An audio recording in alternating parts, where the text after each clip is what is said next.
आमच्या आहोंनी 2 दिवसापूर्वीच ही Instagramवरती दही बेसन मिरचीची रेसिपी बघितली आणि दहीसुद्धा आणून दिलं आणि कालपासून चालू होतं की ही मिरची मला बनवून दे. म्हटलं आज बनवूनच पाहूया ही तोंडी लावण्यासाठी मिरची बनवलेली कशी लागते.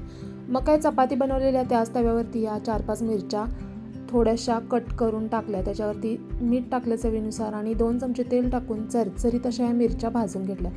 मिरच्या भाजल्यानंतर मिरच्यांना साईडला करायचं. परत 1 चमचाभर तेल टाकायचं, अर्धा चमचा मोहरी, अर्धा चमचा जिरं टाकलं आणि त्याच्यातच 1-2 चमचे होईल इतकं बेसन टाकायचं आणि बेसन 1 मिनिटभरासाठी लो फ्लेमवरती या तेलामध्ये भाजून घ्यायचं. बेसन भाजल्यानंतर मिरच्या त्याच्यामध्ये मिक्स करायच्या आणि 4 चमचे फेटलेलं दही टाकायचं आणि पाव चमचा हळद टाकून हे व्यवस्थित एकजीव करून व्यवस्थित असं शिजवून घ्यायचं आणि वरून छान ओली कोथिंबीर टाकायची. तोंडी लावण्यासाठी अगदी छान रेसिपी आहे, अगदी छानच झालेली. नक्की ट्राय करा आणि रेसिपी आवडली असेल तर व्हिडिओला लाईक करा आणि चॅनलला सबस्क्राईब करा.